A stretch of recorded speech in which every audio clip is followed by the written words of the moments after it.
sekalian, Shalom Salve, Om Swastiastu, Namo Buddhaya, Salam Kebajikan. Terima kasih saudara-saudara sekalian, teman-teman dari media, saudara-saudara sekalian. Sore hari ini dari sejak jam 3.50 kurang lebih saya hadir mengikuti rapat tutup tahun dari Menteri Keuangan dan jajarannya. Jadi pada hari ini jajaran Kementerian Keuangan mengikuti arus masuk uang ke pemerintah Indonesia dari perpajakan, dari Bea Cukai, dari PNBP, ya. Kemudian karena tepat pada waktu nanti kosong, berarti tahun anggaran 2024 ditutup. Tadi saya diberi paparan oleh Menteri Keuangan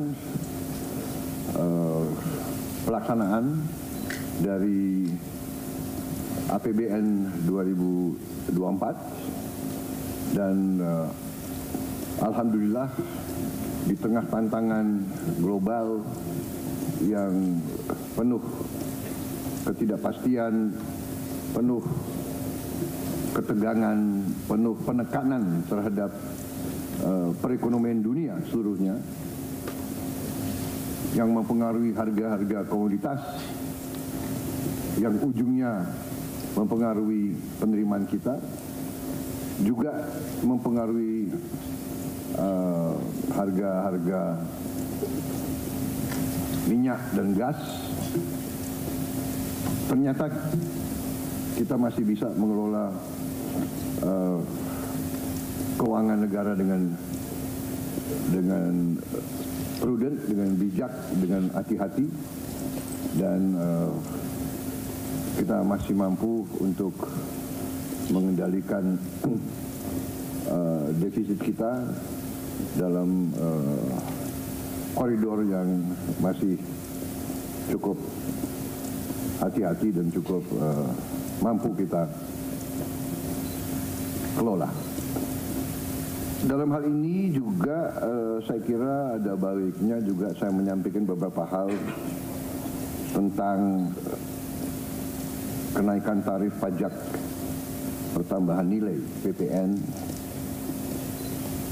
yang mungkin masih ada suatu keraguan-raguan atau suatu ketidakpemahaman, ya, yang tepat, sehingga saya setelah koordinasi dan diskusi dengan Menteri Keuangan dan jajaran beberapa kementerian lain, saya merasa perlu bahwa untuk menyampaikan sendiri masalah PPN 12% ini. Jadi saudara-saudara sekalian, kenaikan tarif pajak pertambahan nilai menjadi 12% ini merupakan amanah, merupakan perintah dari Undang-Undang Nomor 7 Tahun 2021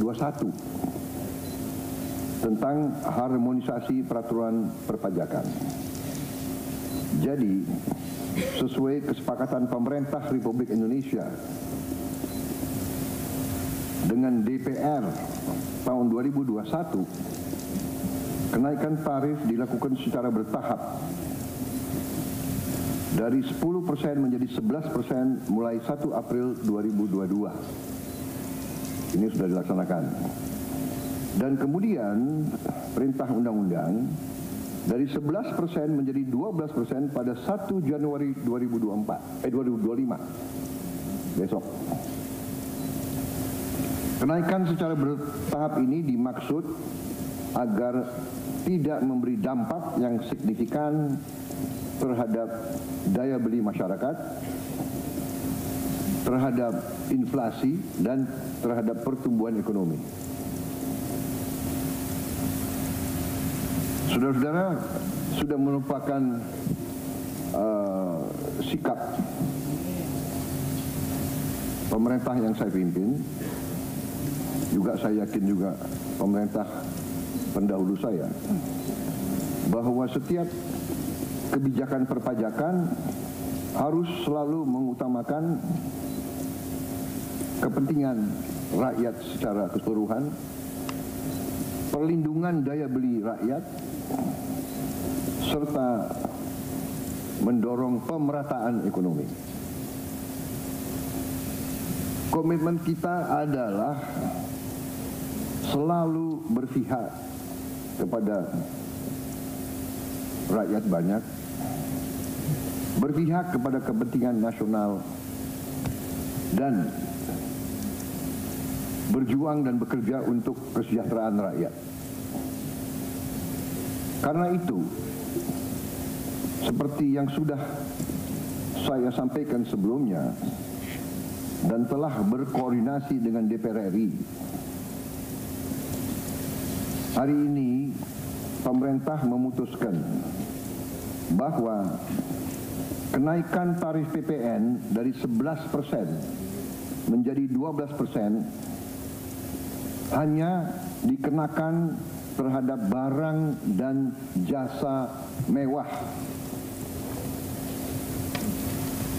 Ya, saya ulangi supaya jelas. Kenaikan tarif PPN dari 11% menjadi 12% hanya dikenakan terhadap barang dan jasa mewah, yaitu barang dan jasa tertentu yang selama ini sudah terkena PPN barang mewah, yang dikonsumsi oleh golongan masyarakat berada, masyarakat mampu. Contoh, pesawat jet pribadi itu tergolong barang mewah yang dimanfaatkan ataupun digunakan oleh masyarakat papan atas. Kemudian kapal pesiar, yacht, ya, motor yacht. Kemudian rumah yang sangat mewah, yang nilainya di atas golongan menengah. Artinya, untuk barang dan jasa yang selain tergolong barang-barang mewah, ya, tidak ada kenaikan PPN, yakni tetap sebesar yang berlaku sekarang, yang sudah berlaku dari sejak tahun 2022. Ya. Untuk barang dan jasa yang merupakan kebutuhan pokok masyarakat, yang selama ini diberi fasilitas pembebasan atau dikenakan tarif PPN 0%, masih tetap berlaku. Ya, saya ulangi, barang dan jasa yang merupakan kebutuhan pokok masyarakat yang selama ini diberi fasilitas pembebasan dari pajak, ya, yaitu PPN 0% masih tetap berlaku.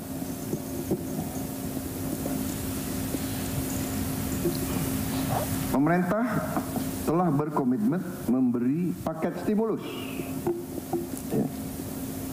Nilai stimulus itu adalah 38,6 triliun. Seperti yang pernah diumumkan sebelumnya. Bantuan beras untuk 16 juta penerima bantuan pangan, 10 kg per bulan. Diskon 50% untuk pelanggan listrik dengan daya maksimal 2200 volt. Pembiayaan industri padat karya. Ya. Insentif PPh pasal 21 bagi pekerja dengan gaji sampai dengan rupiah 10 juta per bulan Kemudian bebas PPh bagi UMKM beromset kurang dari 500 juta per tahun dan lain sebagainya. Jadi paket stimulus ini nilainya semua adalah 38,6 T. Untuk barang dan jasa yang dibutuhkan oleh masyarakat banyak, yang tetap diberi pembebasan PPN, yaitu tarif 0%, antara lain kebutuhan pokok, beras, daging, ikan, telur, sayur, susu segar, jasa pendidikan, jasa kesehatan, jasa angkutan umum, rumah sederhana, air minum. Saudara-saudara, dengan ini saya kira sudah sangat jelas bahwa pemerintah akan terus berupaya untuk menciptakan sistem perpajakan yang adil dan pro rakyat. Saya kira hal-hal yang lebih teknis akan ditindaklanjuti oleh kementerian-kementerian yang terkait dan semua lembaga yang terkait. Saya kira itu saja dari saya. Terima kasih. Wassalamualaikum warahmatullahi wabarakatuh. Salam Salve, Om Santi Santi Santi, Om Namo Buddhaya, salam kebajikan dan selamat malam tahun baru. Dan saudara lihat, malam tahun baru pemerintah masih bekerja, ya. Sampai nanti jam 00.00 pemerintah tetap sebagian besar pejabat ada di kantor masing-masing. Saya kira itu. Sekali lagi untuk seluruh saudara-saudaraku sebangsa dan setanah air, selamat menghadapi tahun baru. Kita hadapi tahun baru dengan gembira, optimis, percaya diri bahwa Indonesia akan bangkit. Terima kasih. Selesai.